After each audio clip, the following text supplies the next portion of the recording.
신앙생활을 하는 성도님들 중에 내가 예수를 믿지만 특별히 복을 받은 것은 없다라고 생각하는 분들이 의외로 많습니다. 그렇게 생각하는 이유는 지금 자신의 처지나 형편이 내가 원하는 만큼 좋지 못하거나 혹은 다른 사람들과 비교하면서 늘 자신이 부족하다고 생각하기 때문일 것입니다.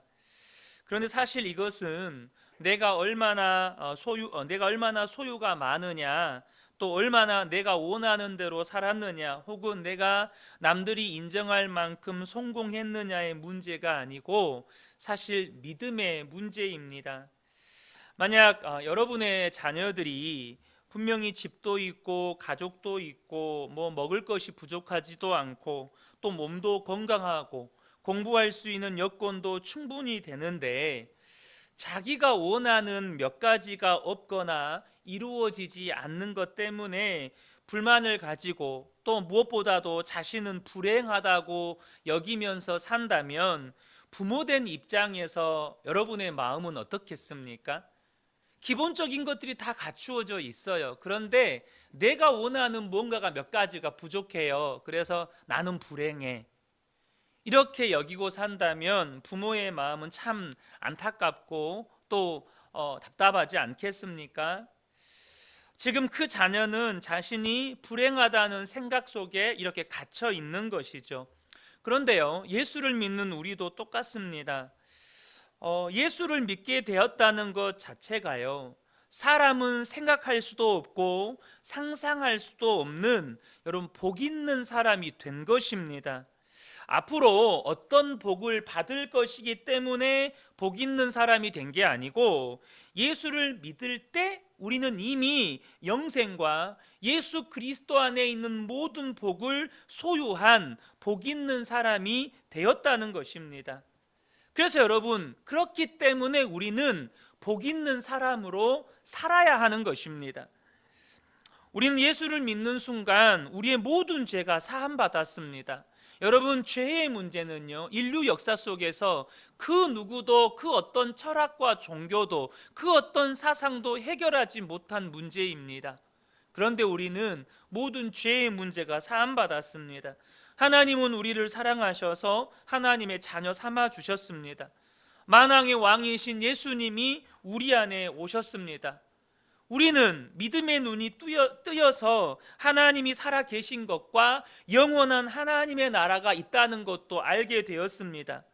이미 우리는 복 있는 사람이 되었다는 것입니다.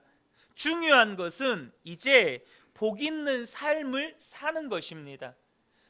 그런데 이것은 전적으로 믿음의 문제라는 것입니다. 내가 무엇을 소유했느냐, 내가 무엇을 이루었느냐, 말 그대로 어떤 상황과 환경의 문제가 아니고 이것은 전적인 믿음의 문제라는 것입니다.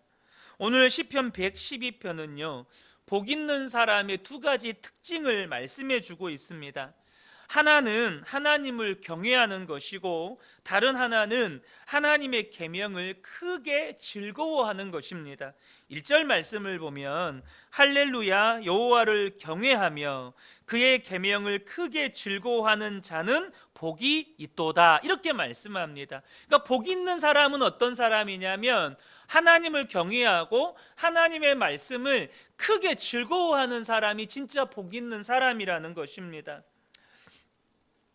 여러분, 하나님을 경외하는 것과 하나님의 말씀을 즐거워하는 것은 따로일 수가 없습니다. 사실 이건 같은 내용이에요.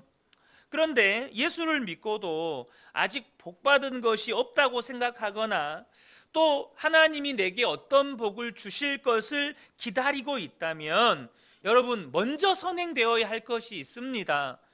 여러분, 그 사람은 절대 복 있는 사람으로 살 수가 없어요.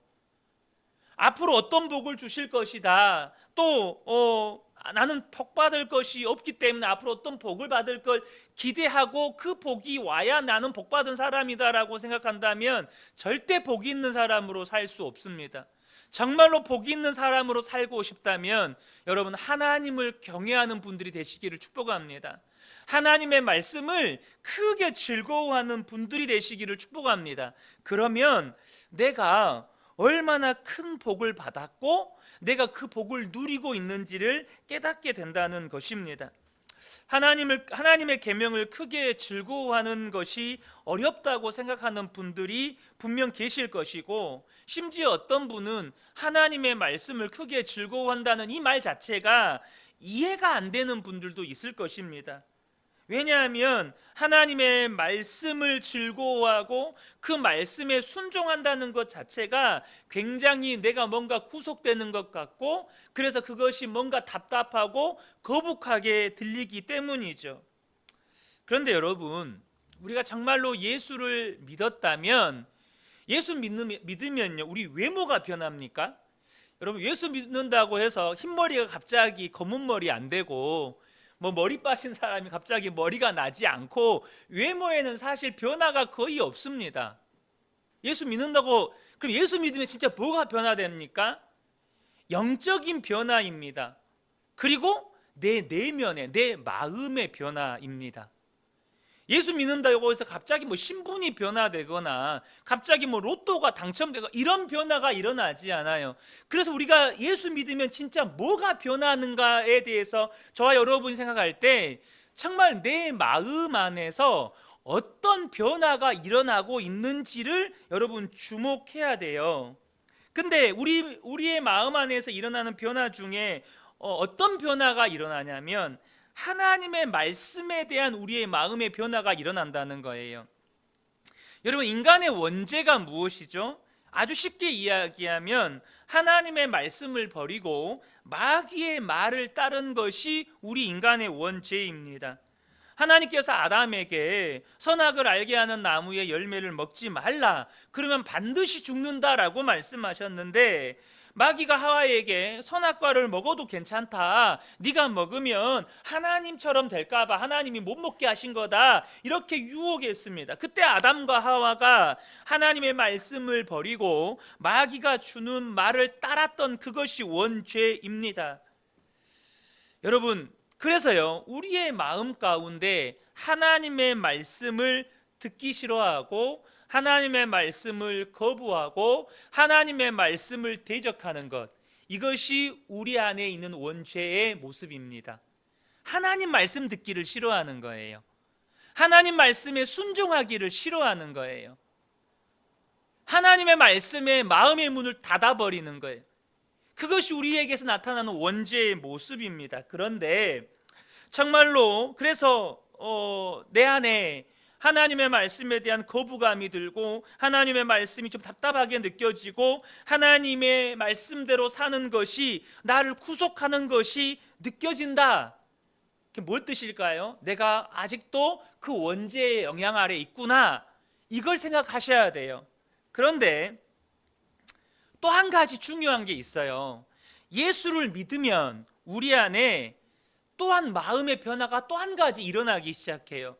고린도 전서 2장 12절을 보면 우리가 세상의 영을 받지 아니하고 오직 하나님으로부터 온 영을 받았으니, 예수를 믿으면 하나님으로부터 오신 성령이 우리 안에 오셔서 우리 마음 안에 새로운 역사가 일어나는데, 우리로 하여금 하나님께서 우리에게 은혜로 주신 것들을 알게 하려 하심이라. 그러니까 성령이 우리 안에 오시면 우리 마음 안에 이게 은혜구나, 하나님이 내게 은혜로 주신 것을 알게 되는 역사가 일어나기 시작해요.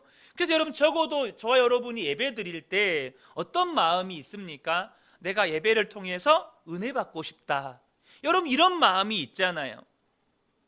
우리 이배식 집사님 성령 충만 받고 싶다, 이 마음 있으시잖아요. 이게 성령께서 우리 안에 주시는 은혜를 알게 하시는 마음의 변화라는 거예요. 그래서 저와 여러분이 성령님이 우리 안에 오심으로 말미암아 예수를 믿는 순간에 우리 안에 하나님께서 은혜로 주신 것들에 대한 자각이 일어나기 시작한다는 거예요. 그래서 내가 하나님의 말씀에서 은혜 받고 싶고 하나님의 말씀에서 뭔가 깨달아지는 것이 있었으면 좋겠다고 생각이 드는 거예요. 마음속에 하나님의 말씀에 대한 기대가 생겼다는 건 우리가 세상으로부터 온영을 받지 않고 하나님으로부터 온영을 받았다는 증거가 됩니다. 물론 아직까지는 하나님의 말씀이 오늘 시편 112편의 말씀처럼 크게 즐겁지 않을 수는 있어요. 그러나 하나님의 말씀을 크게 즐거워할 씨가 우리 안에 심겨졌다는 사실입니다. 이것을 저와 여러분이 분명하게 분별하셔야 된다는 거예요. 그것에 주목하셔야 한다는 것입니다. 여러분, 제가 목사잖아요. 대학원 때부터 설교학을 배웠고 또 지금도 끊임없이 다른 목사님들의 설교를 들으면서 설교를 배워가고 있지만 설교는 여전히 어렵습니다. 그리고 설교 준비하는 건 더 어려운 것 같아요. 그렇지만 제가 설교자가 된 것 때문에 누리는 은혜가 정말 많습니다. 설교 준비하다가 감동받기도 하고 또 때로는 말씀으로 인하여 두렵기도 하고 때로는 그 말씀으로 인하여 정말 즐겁기도 합니다. 말씀을 준비하면서 깨닫게 되는 은혜에 놀랄 때도 많습니다. 그런데 설교할 때 때로는 우리 성도님들께 미안하기도 하고 한편으로는 또 답답한 마음도 있습니다. 왜 그럴까요? 우리 성도님들 중에 저보다 더 많은 은혜를 받는, 저보다 더 많은 은혜를 누리는 성도님들이 있기를 원하기 때문입니다. 우리 어머니들이 예를 들어서 이렇게 가족들을 위해서 맛있는 음식을 준비하잖아요. 그런데 그렇게 맛있는 음식을 준비할 때 여러분 어떤 마음으로 그 음식을 준비하시나요? 가족들이 맛있게 먹을 것을 기대하는 마음으로 여러분 준비하지 않습니까?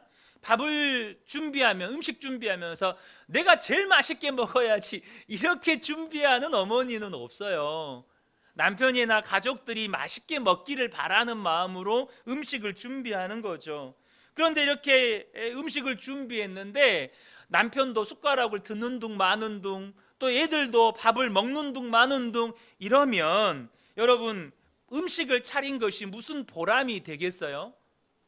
그래? 나 혼자 맛있게 먹으려다 이렇게 먹지는 않잖아요.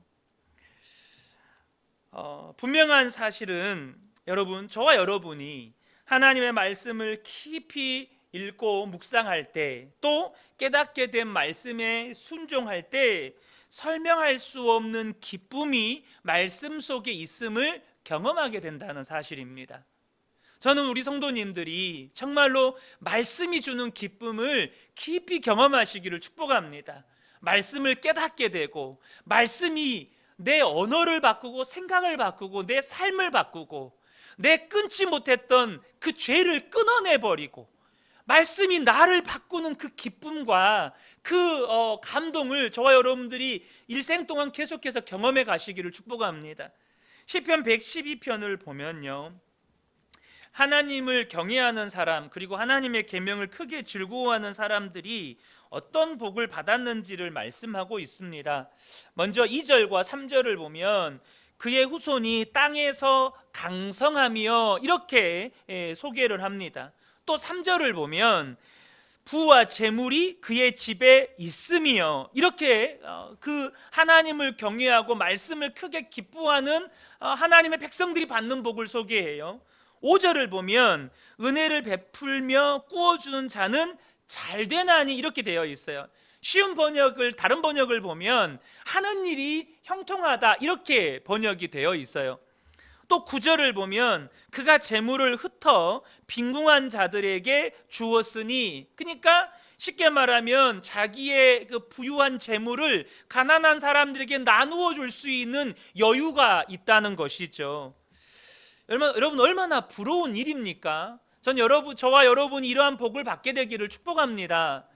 그런데 이 복 있는 사람이 어떠한 사람인지에 대한 말씀 중에 우리가 주목해야 할 구절이 부귀영화를 누리고 자식들이 잘 되고 하는 일이 잘 되고 여기에다가 초점을 두면 여러분 우리가 까딱하면 우리의 신앙이 기복신앙으로 빠질 위험이 매우 큽니다. 더군다나 이 세상의 거짓 복음과 거짓 교훈들, 흔히 말하면 번영 신학에서 주장하는 이런 기복적인 요소들로 말미암아서 우리가 쉽게 미혹에 넘어질 수도 있습니다.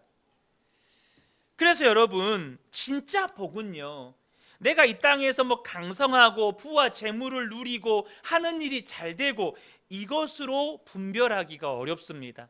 그래서 오늘 본문에 보면 그것이 진짜 복인지 아닌지, 누가 진짜 복 있는 사람인지 세 가지를 말씀해 줍니다.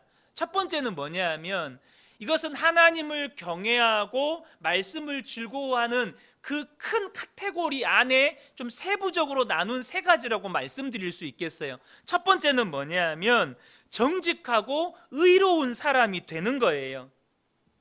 방금 우리가 읽었던 2절에 보면 그 땅에서 강성함이여 그 다음에 정직한 자들, 그러니까 여기 2절에서 나오는 그의 할 때 그가 이 정직한 자들을 말하는 거예요. 이 정직한 자들, 또 4절에도 보면 정직한 자, 6절에 보면 의인이라고 기록이 되어 있는데요, 앞서 나열한 이 복들은 정직하고 의로운 사람에게 하나님이 주시는 복이라는 뜻입니다.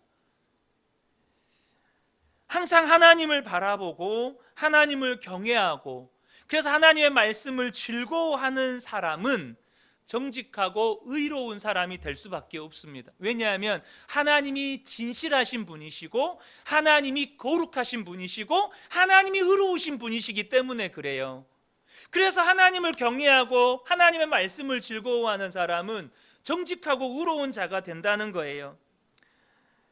반면 부귀영화를 누리고 뭐 자식들이 세상에서 성공하고 이 사람이 정직하고 의로운 사람이라는 보장은 없습니다. 우리에게 있어서 복이 있는지 없는지에 대한 중요한 기준은 내가 하나님과 사람 앞에서 정직하고 의로운 사람이 되었느냐 하는 것입니다. 여러분, 저는 우리 그은혜교회 모든 성도님들이 정직하고 의로운 분들 되시기를 축복합니다. 세상에서는요 그런 말이 있어요. 특별히 장사할 때 정직하게 장사하면 손해본다고. 그래서 속된 말로 손해보고 장사하는 사람이 어디 있냐고 이런 말들이 있잖아요. 시장에 가면 애누리 없이 판다고, 손해보고 판다고. 우린 다 알잖아요. 다 그 거짓말이라고 다 알잖아요. 어느 초등학교에서 시험 보는 시간인데 선생님이 감독을 하고 아이들이 시험을 봅니다. 여러분들도 그런 기억 있으시죠? 그런데 그 반에서 제일 공부를 잘한 아이가 그날 한 문제의 답을 알지 못하고 쩔쩔매고 있었습니다. 그런데 옆에 있는 아이가 늘 시험 볼 때마다 이 아이의 답안지, 제일 공부를 잘하니까 이 아이의 답안지를 컨닝해서 보던 아이였어요. 그러니까 이 아이가 보니까 이 친구가 한 문제를 못 풀고 쩔쩔매고 있다 보니까 주변을 두루 살피니까 다른 애들은 그 문제를 또 푸는 거예요. 그래서 자기가 은혜 받은 것에 보은하고 싶어서 자기가 가져온 정답을 자꾸 그 친구한테 보라고 옆에서 자꾸 이렇게 찔러주는 거예요. 보고 적으라고. 그러니까 이 친구는 안 적는다고 이렇게 막 실갱이를 하고 있는 모습을 선생님이 보셨어요. 그것을 바라보는 선생님은요, 저 아이가 분명히 답이 뭔지를 모르는 것 같고 또 옆에 아이가 자꾸 답을 보라고 하는 것 같은데 이 아이는 끝까지, 선생님은 이 아이가 끝까지 정직하기를 바랬는데 시험 끝나기 직전에 이 아이가 컨닝을 해버린 거예요. 보고 쓴 거예요. 그러니까 선생님 가슴이 철렁 이렇게 하신 거예요. 시험이 끝나서 이렇게 시험지를 거두는데 이 아이가 시험지를 안 내고 맨 마지막에 있다가 시험지를 들고 나와서 울면서 선생님 저 빵 좀 주세요. 저 컨닝했어요. 이러는 거예요. 그래서 선생님이 이 아이를 그냥 이렇게 와락 끌어안아 주셨다는 거죠. 제가 이 예화를 말씀드리는 이유가 뭐냐면 우리가 정직하게 의롭게 살면 세상에서 손해 볼 수 있습니다. 정직하면 세상에서 손해 본다. 정직하면 세상에서 손가락질 받는다. 정직한 것이 어리석은 짓이다. 그 말이 일견 맞아 보여요. 세상에선 통용되는 말 같아 보여요. 그런데 여러분, 하나님이 우리를 보고 계시잖아요. 우리가 정직하고 때로는 의롭게 행해서 손해보기도 하고 세상 사람들에게 어리석다고 손가락질 당하기도 하는 그때에 우리 하나님 그거 다 지켜보고 계시잖아요. 그런 우리를 바라보시는 하나님의 마음은 얼마나 기쁘실까요? 하나님 반드시 보응하십니다. 하나님 반드시 응답하십니다. 두 번째는요, 어려운 사람에게 은혜를 베풀며 사는 사람입니다. 진짜 복 있는 사람은 어려운 사람에게 은혜를 베풀며 사는 사람이에요. 5절을 보면 은혜를 베풀며 꾸어주는 자, 이렇게 말씀하고 있습니다. 하나님이 내 아버지시고 나는 복이 있으니 이제는 더 많은 복을 받을 사람이 아니고 나는 줄 사람이다, 나는 도와주면서 살 사람이다라는 믿음과 생각이 분명한 것입니다. 누가 나에게 도움을 요청할 때 왜 나한테 도와달라고 하지? 그런 생각이 아니라 나는 복 있는 사람이니까 당연하지, 그런 생각을 하고 사는 거예요. 안희숙 사모님이 쓴 죽으면 죽으리라고 하는 간증책에 보면 일제강점기 때 신사참배를 거부하고 감옥에 갇혔을 때, 여러분 감옥에 얼마나 처우가 형편없습니까? 또 그곳에는 뭐 독립운동 하신 분들만 계십니까? 흉악범들도 있지 않겠습니까? 그런데 처우가 워낙 안 좋다 보니까 밥도 정말 그 조금씩 주는 거죠. 근데 그 얼마 주지 않는 밥마저도 더 먹고 싶은 사람에게 나누어 주면서 지냈다는 거예요. 그러면서 그분이 간증하기를 감옥에서 자기가 버틸 수 있었던 이유, 자신의 영혼이 살 수 있었던 이유는 그 어려운 사람들을 도와줬기 때문이라는 거예요. 그 감옥에서조차 어려운 사람들을 돕고 살았기 때문에 자기의 영혼이 침체되지 않을 수 있었다는 것입니다. 여러분, 혹시 여러분의 영혼이 너무나도 메마르고 또 영적으로 침체가 되고 슬럼프에 빠져 있다고 느낌이 든다면 여러분 이 방법을 써보시면 좋겠어요. 내 도움이 필요한 사람에게 찾아가서 그 사람을 돕는 일을 하는 거예요. 내 영혼이 지금 너무 메마르다, 내 영혼이 지금 내 영적 상태가 너무 지금 침체되어 있다. 그때는요, 물론 우리 기도도 필요하고 예배 드리는 것도 필요하지만 여러분의 도움이 필요한 사람을 찾아가시라는 겁니다. 어떻게 그럴 수 있습니까? 믿음 때문입니다. 형편이 좋아서 처지가 좋아서가 아닙니다. 오로지 믿음 때문입니다. 나는 하나님의 딸이다, 나는 복 있는 사람이다, 나는 도움받을 사람이 아니라 도와줄 사람이다. 그것이 이 안희숙 사모님을 놀랍게 바꿨다는 것입니다. 누가복음 6장 38절에 주라 그리하면 너희에게 줄 것이니 곧 후히 되어 누르고 흔들어 넘치도록 하여 너희에게 안겨주리라. 너희가 헤아리는 그 헤아림으로 너희도 헤아림을 도로 받을 것이니라. 왜 이 말씀을 하셨을까요? 우리는 이미 복을 받은 사람이기 때문입니다. 여러분, 우리 주변에 강대국들이 있잖아요. 대표적으로 중국, 또 러시아, 일본, 다 강대국들이지 않습니까? 그런데 그 나라들이요, 복이 있는 나라라는 느낌은 들지 않습니다.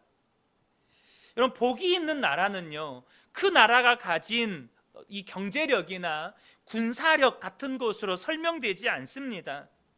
복이 있는 나라는요, 그 나라 국민들이 다른 사람을 도와주려는 마음을 가지고 있는 그런 나라입니다.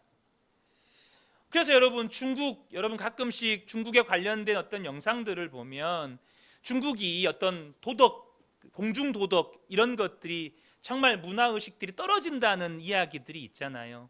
길거리에서 뭐 대소변을 본다든지, 아니면 사고가 나서 이렇게 물건을 싣고 가는 차가 엎어졌는데 그것을 도와주는 게 아니라 너도 나도 달려들어가지고 그 물건들을 다 집어들고 가버리잖아요. 여러분, 대한민국 사람들은요, 누가 이렇게 어려운 일을 닥치면 너도 나도 달려들어서 그 사람을 도와주려고 하는 사람들이 많습니다. 당장 일례로 몇 년 전에 미군이 아프가니스탄에서 철군하면서 이 아프가니스탄 정권이 탈레반에게 넘어가면서 그곳에 있는 모든 이제 그 해외 파견 군들이나 또 해외 동포들이 다 빠져나와야 했습니다. 문제는 그렇게 해외에서 파견된 사람들 도와준 이 아프가니스탄 현지인들이 문제였어요. 이 사람들은 100% 죽습니다. 그래서 어떻게 했습니까? 대한민국은 여러분 비밀 작전을 펼쳐가지고 400명이 넘는 인원을 다 구출해 왔습니다. 작전을 펼쳐가지고 다 구출해 왔어요. 일본 한 사람도 구출 못했습니다. 심지어 유럽에 있는 제가 직접적으로 나라 이름은 언급하지는 않겠는데요, 유럽에 있는 어떤 나라는요, 자국민들이 키우던 애완견은 다 탈출시켰는데 그 자국민을 도와준 아프가니스탄 현지인들은 한 사람도 구출 안 했습니다. 개들은 구출하는데 사람은 한 사람도 구출 안 했어요. 그래서 엄청난 비판을 받았습니다. 여러분, 우리가 이웃에게 베풀고 살 때 정말로 복 있는 사람, 복 있는 나라가 되는 것입니다. 세 번째는요, 진짜 복 있는 사람은 두려움이 없게 된 사람입니다. 오늘 6절과 7절을 보면 그는 영원히 흔들리지 아니하며, 또 7절에도 보면 그는 흉한 소문을 두려워하지 아니하며 라고 말씀하고 있습니다. 많은 성도들이 하나님의 말씀대로 살지 못하는 가장 큰 이유는 뭐냐면 두려움 때문입니다. 내가 하나님 말씀대로 살면 하나님께서 정말로 나를 책임져 주실까? 내가 하나님 말씀대로 순종하면 하나님이 정말로 내 삶에 역사해 주실까? 내가 하나님 말씀대로 살면 손해보지 않을까? 이게 안 믿어지니까 하나님의 말씀대로 살 용기가 없고 하나님의 말씀대로 살지 못하니까 하나님도 역사하실 수가 없는 것입니다. 여러분, 우리가 하나님의 계명을 크게 즐거워하는 비결은 여러분 좋으신 하나님을 믿는 거예요. 좋으신 하나님을 믿는 것. 다윗은 좋으신 하나님을 믿었습니다. 그 유명한 다윗의 고백이 있지 않습니까? 시편 23편 1절에 여호와는 나의 목자시니 내게 부족함이 없으리로다. 이게 무슨 말입니까? 나는 오직 하나님 한 분으로 충분합니다. 이 고백이잖아요. 하나님으로 인해 나는 부족함이 없다라는 고백입니다.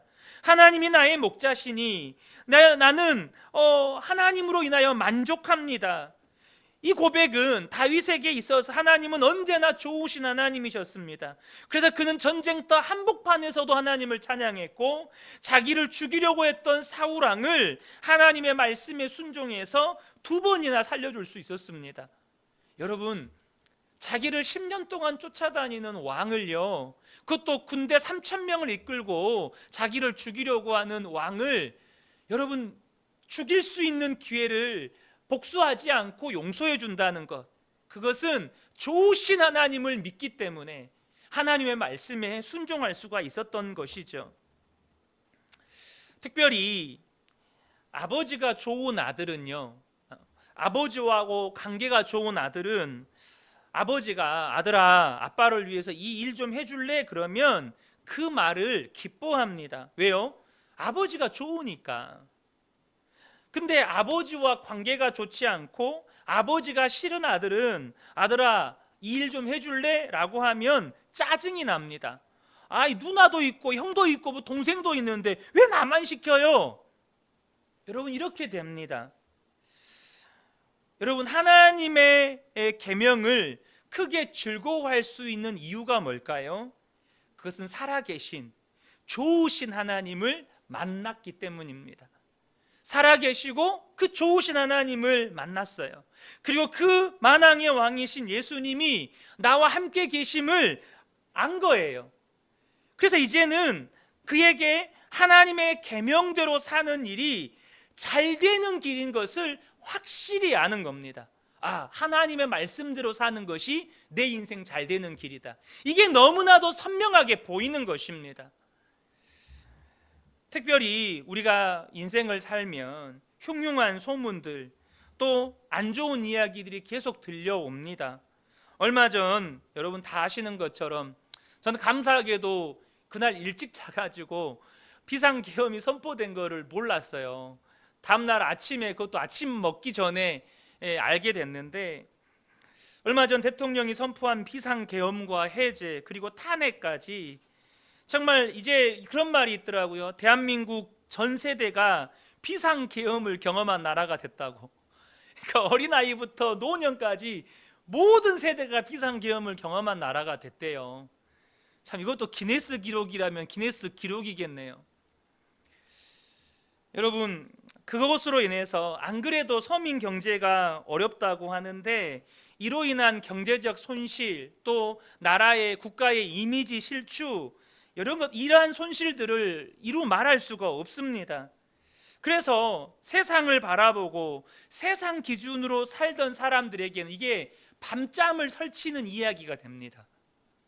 밤잠을 설쳐요. 주식 떨어지는, 주가 떨어지는 소리가 자고 있는데도 막 들려요. 뚝뚝뚝뚝 떨어지는 소리가, 경제가 파탄나는 소리가 막 들려요. 그런데 여러분, 하나님이 정말로 믿어지는 사람, 그 흉흉한 소문과 안 좋은 이야기들, 누가 나에 대해서 오해하고 비난하고 그런 말을 들어도 정말로 하나님을 경외하고 하나님의 말씀을 즐거워하는 사람은 두려워하지 않게 된다는 거예요. 하나님이 책임져 주실 거다. 하나님이 반드시 인도해 주실 거다. 하나님이 재판장, 의로운 재판장이 되시니 하나님이 반드시 판단하시고 심판하실 것이다. 이게 믿어지기 때문입니다. 고린도후서 4장 8절에서 10절, 우리가 잘 알고 있는 유명한 말씀입니다. 우리가 사방으로 우겨쌈을 당하여도 쌓이지 아니하며 답답한 일을 당하여도 낙심하지 아니하며 박해를 받아도 버림받지 아니하며 거꾸로 뜨림을 당하여도 망하지 아니하고 우리가 항상 예수의 죽음을 몸에 짊어짐은 예수의 생명이 또한 우리 몸에 나타나게 하려 함이라.